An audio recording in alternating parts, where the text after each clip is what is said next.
The Star by H.G. Wells. A free audiobook by Story Snacks. Listen and escape. It was on the first day of the new year that the announcement was made, almost simultaneously from 3 observatories, that the motion of the planet Neptune, the outermost of all the planets that wheeled about the sun, had become erratic. Ogilvy had already called attention to a suspected retardation in its velocity in December. Such a piece of news was scarcely calculated to interest the world, the greater portion of whose inhabitants were unaware of the existence of the planet Neptune, nor outside the astronomical profession did the subsequent discovery of a faint remote speck of light in the region of the perturbed planet cause any great excitement. Scientific people, however, found the intelligence remarkable enough, even before it became known that the new body was rapidly growing larger and brighter, that its motion was quite different from the orderly progress of the planets, and that the deflection of Neptune and its satellite was becoming now of an unprecedented kind. Few people without training in science can realize the huge isolation of the solar system. The sun, with its specks of planets, its dust of planetoids, and its impalpable comets, swims in vacant immensity that almost defeats the imagination. Beyond the orbit of Neptune, there is space, vacant so far as human observation has penetrated, without warmth or light or sound, blank emptiness for 20 billion times a million miles. That is the smallest estimate of the distance to be traversed before the nearest of the stars is attained, and saving a few comets, more unsubstantial than the thinnest flame, no matter had ever to human knowledge crossed the gulf of space until early in the 20th century this wanderer appeared. A vast mass of matter it was, bulky, heavy, rushing without warning out of the black mystery of the sky into the radiance of the sun. By the second day it was clearly visible to any decent instrument, as a speck with a barely sensible diameter, in the constellation Leo near Regulus. In a little while an opera glass could attain it. On the 3rd day of the new year, the newspaper readers of 2 hemispheres were made aware for the first time of the real importance of this unusual apparition in the heavens. "A planetary collision," one London paper headed the news, and proclaimed Duchesne's opinion that this strange new planet would probably collide with Neptune. The leader writers enlarged upon the topic, so that in most of the capitals of the world on Yan 3, there was an expectation, however vague, of some eminent phenomenon in the sky, and as the night followed the sunset round the globe, thousands of men turned their eyes skyward to see the old familiar stars just as they had always been. Until it was dawn in London and Pollux setting, and the stars overhead grown pale. The winter's dawn it was, a sickly, filtering accumulation of daylight, and the light of gas and candles shone yellow in the windows to show where people were astir. But the yawning policeman saw the thing, the busy crowds in the market stopped agape, workmen going to their work betimes, milkmen, the drivers of news carts. Dissipation going home, jaded and pale, homeless wanderers, sentinels on their beats, and in the country labourers trudging afield, poachers slinking home, all over the dusky, quickening country it would be seen, and out at sea by seamen watching for the day, a great white star comes suddenly into the westward sky. Brighter it was than any star in our skies, brighter than the evening star at its brightest. It still glowed out white and large, no mere twinkling spot of light, but a small, round, clear, shining disk, an hour after the day had come. And where science has not reached, men stared and feared, telling one another of the wars and pestilences that are foreshadowed by these fiery signs in the heavens. Sturdy Boers, dusky Hottentots, Gold Coast Negroes, Frenchmen, Spaniards, Portuguese, stood in the glow of the sunrise, watching the setting of this strange new star. And in 100 observatories there had been suppressed excitement, rising almost to shouting pitch as the two remote bodies had rushed together. There had been a hurrying to and fro to gather photographic apparatus and spectroscope, to gather this appliance and that, to record the novel, astonishing sight, the destruction of a world. For it was a world, a sister planet of our Earth, far greater than our Earth indeed, that had so suddenly flashed into flaming death.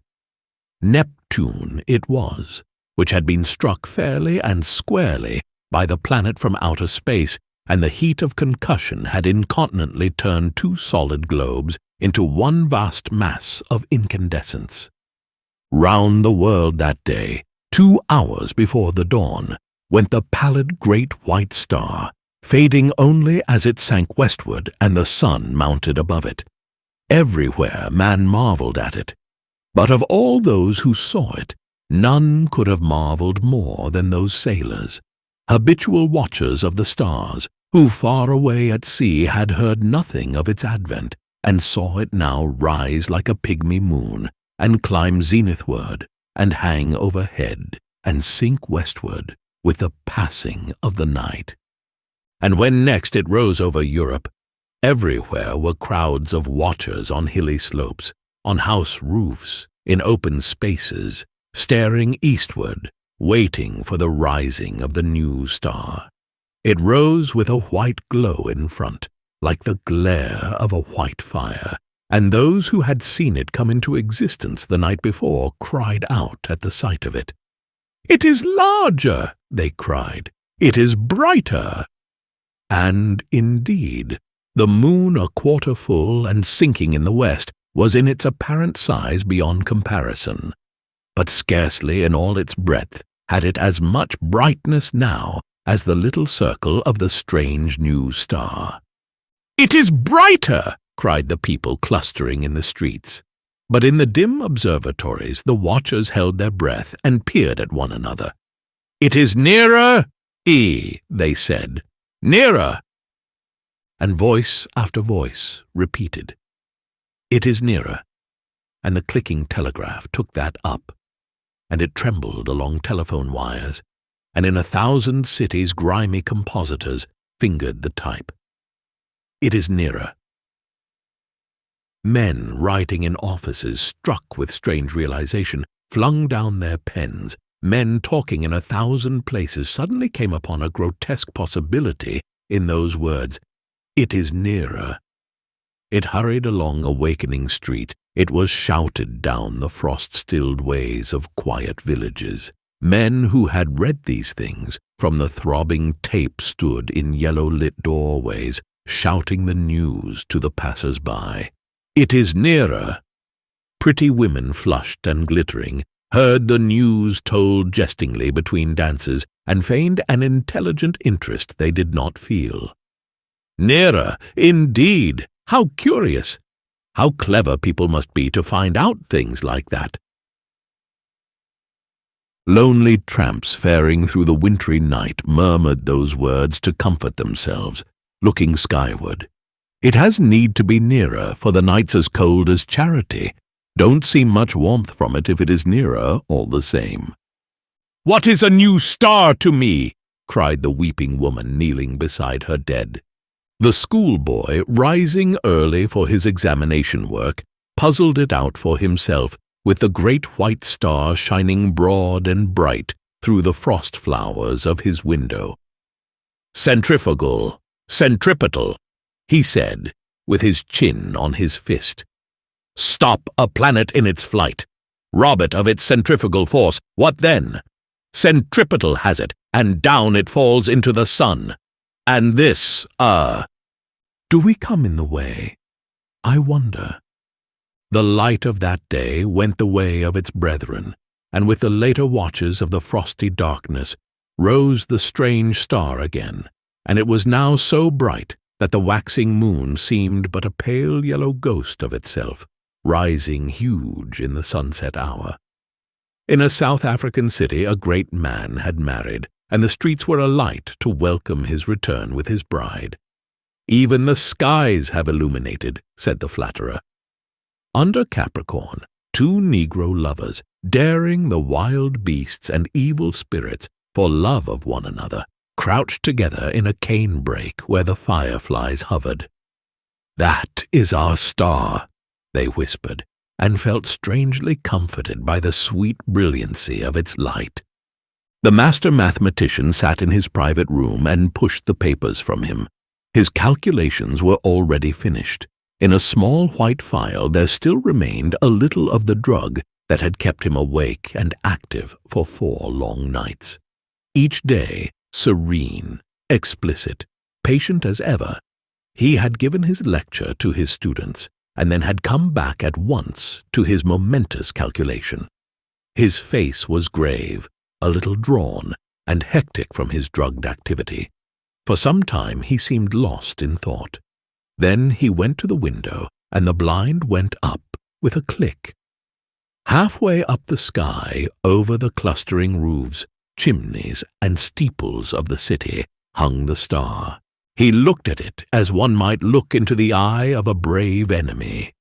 "You may kill me," he said after a silence, "but I can hold you, and all the universe for that matter, in the grip of this little brain. I would not change even now." He looked at the little phial. "There will be no need of sleep again," he said. The next day at noon, punctual to the minute, he entered his lecture theatre, put his hat on the end of the table as his habit was, and carefully selected a large piece of chalk. It was a joke among his students that he could not lecture without that piece of chalk to fumble in his fingers, and once he had been stricken to impotence by their hiding his supply.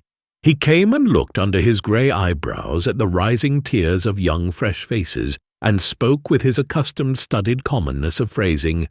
"Circumstances have arisen, circumstances beyond my control," he said, and paused, "which will debar me from completing the course I had designed. It would seem, gentlemen, if I may put the thing clearly and briefly, that man has lived in vain." The students glanced at one another. Had they heard aright? Mad? Raised eyebrows and grinning lips there were, but 1 or 2 faces remained intent upon his calm, grey-fringed face. "It will be interesting," he was saying, "to devote this morning to an exposition, so far as I can make it clear to you, of the calculations that have led me to this conclusion. Let us assume—" He turned toward the blackboard, meditating a diagram in the way that was usual to him. "What was that about, lived in vain?" whispered one student to another. "Listen," said the other, nodding toward the lecturer, and presently they began to understand. That night the star rose later, for its proper eastward motion had carried it some way across Leo toward Virgo, and its brightness was so great that the sky became a luminous blue as it rose, and every star and planet was hidden, save only Jupiter near the zenith, Capella, Aldebaran, Sirius, and the pointers of the Bear. It was white and beautiful. In many parts of the world that night a pallid halo encircled it about. It was perceptibly larger. In the clear, refractive sky of the tropics it seemed as if it were nearly a quarter of the size of the moon. The frost was still on the ground in England, but the world was as brightly lit as if it were midsummer moonlight. One could see to read quite ordinary print by that cold, clear light, and in the cities the lamps burnt yellow and wan. And everywhere the world was awake that night, and throughout Christendom a sombre murmur hung in the keen air over the countryside, like the buzzing of the bees in the heather. And this murmurous tumult grew to a clangor in the cities. It was the tolling of the bells in a million belfry towers and steeples, summoning the people to sleep no more, to sin no more, but to gather in their churches and pray. And overhead, growing larger and brighter, as the earth rolled on its way and the night passed, rose the dazzling star. and the streets and houses were alight in all the cities. The shipyards glared, and whatever roads led to high country were lit and crowded all night long. And in all the seas about the civilized lands, ships with throbbing engines and ships with bellying sails, crowded with men and living creatures, were standing out to ocean and the north. For already the warning of the master mathematician had been telegraphed over the world and translated into 100 tongues. The new planet and Neptune, locked in a fiery embrace, were whirling headlong ever faster and faster toward the sun. Already every second this blazing mass flew 100 miles, and every second its terrific velocity increased. As it flew its course, it must pass 100 million of miles wide of the earth and scarcely affect it. But near its destined path, as yet only slightly perturbed, spun the mighty planet Jupiter and his moons, sweeping splendid around the sun. Every moment now the attraction between the fiery star and the greatest of the planets grew stronger. And the result of that attraction?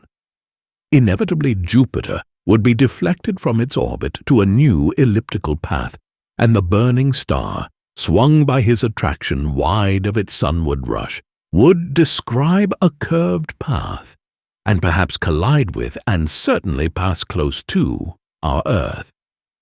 Earthquakes, volcanic outbreaks, cyclones, sea waves, floods, and a steady rise in temperature to I know not what limit.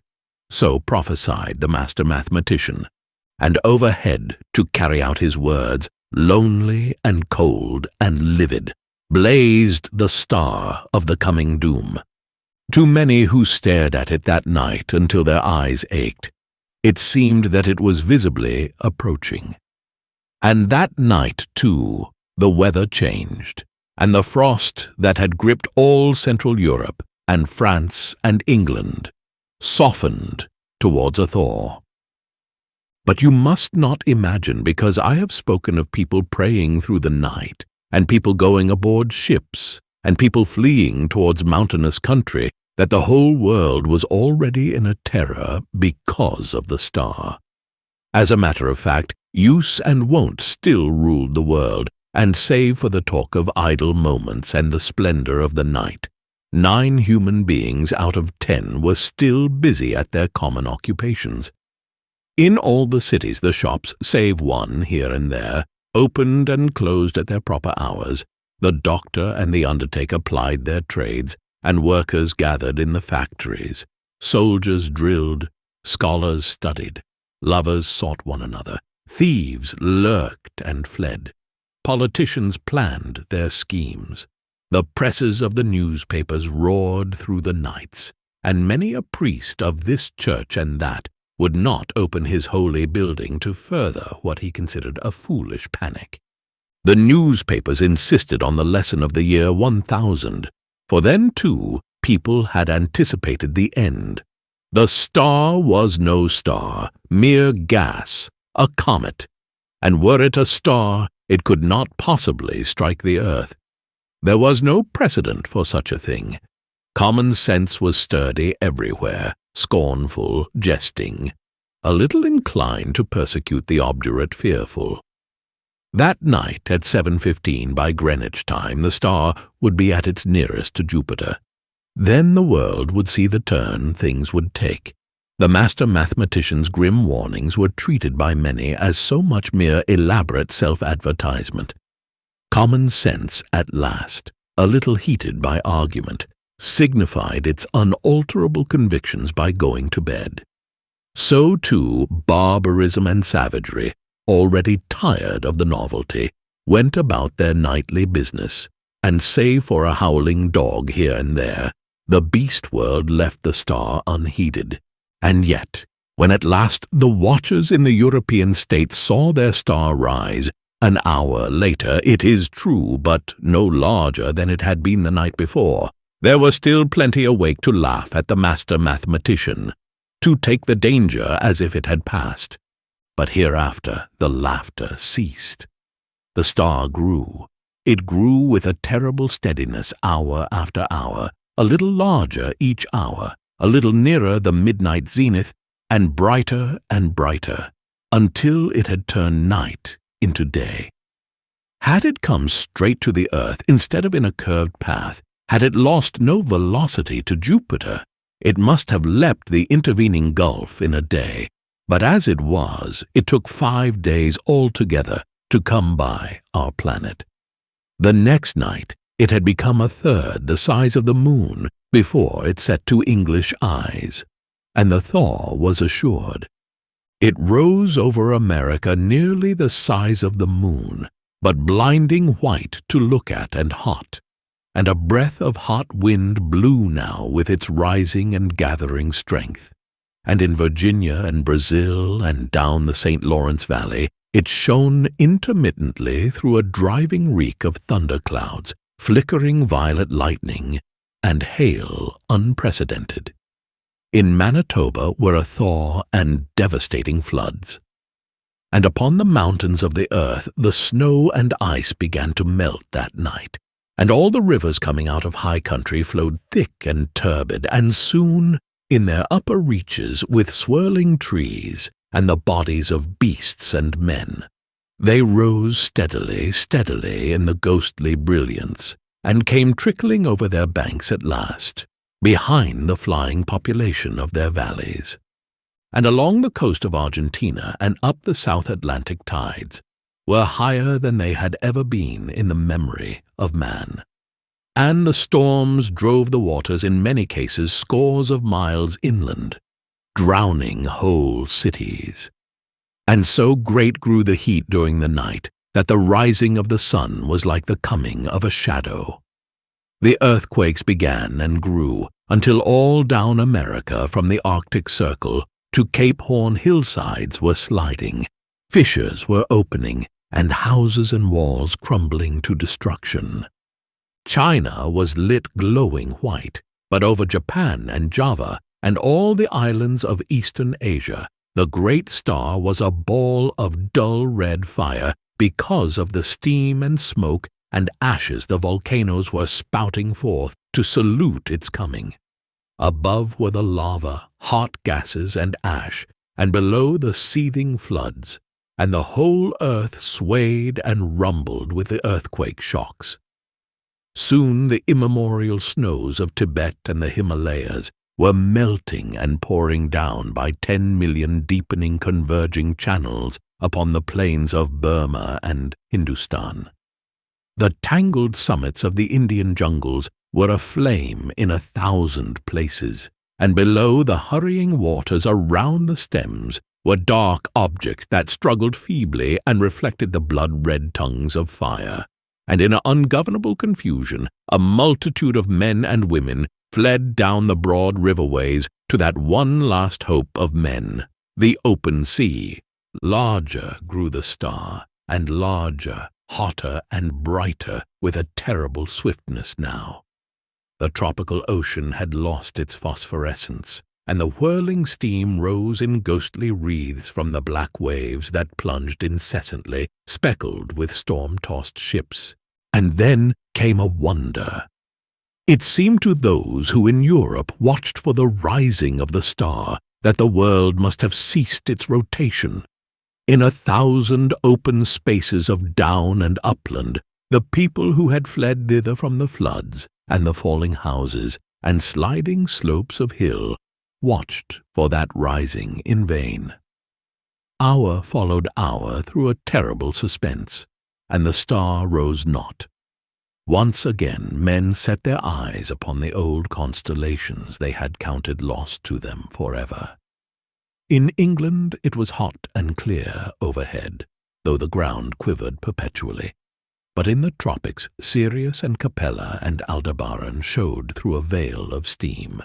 And when at last the great star rose, near 10 hours late, the sun rose close upon it, and in the centre of its white heart was a disk of black.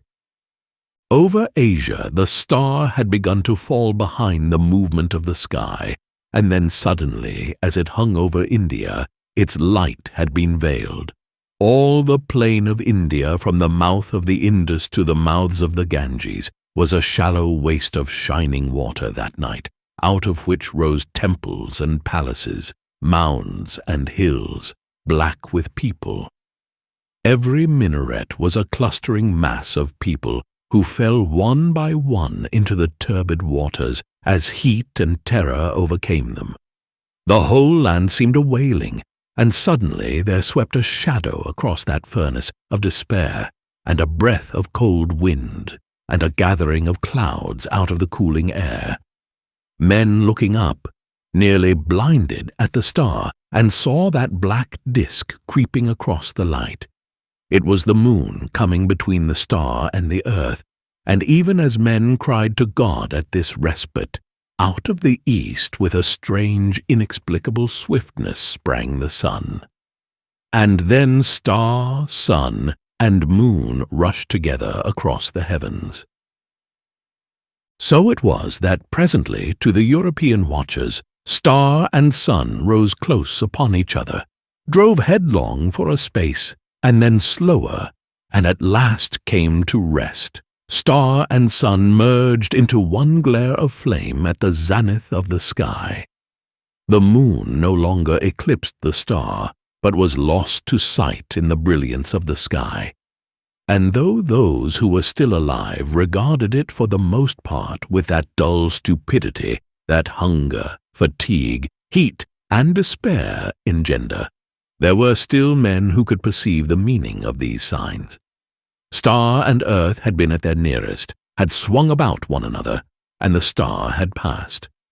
Already it was receding, swifter and swifter, in the last stage of its headlong journey downward into the sun. And then the clouds gathered, blotting out the vision of the sky. The thunder and lightning wove a garment around the world. All over the earth was such a downpour of rain as men had never seen before.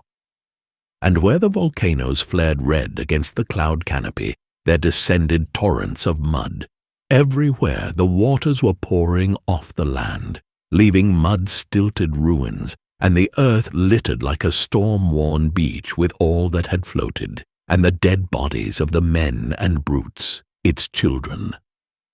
For days the water streamed off the land, sweeping away soil and trees and houses in the way, and piling huge dikes and scooping out titanic gullies over the countryside.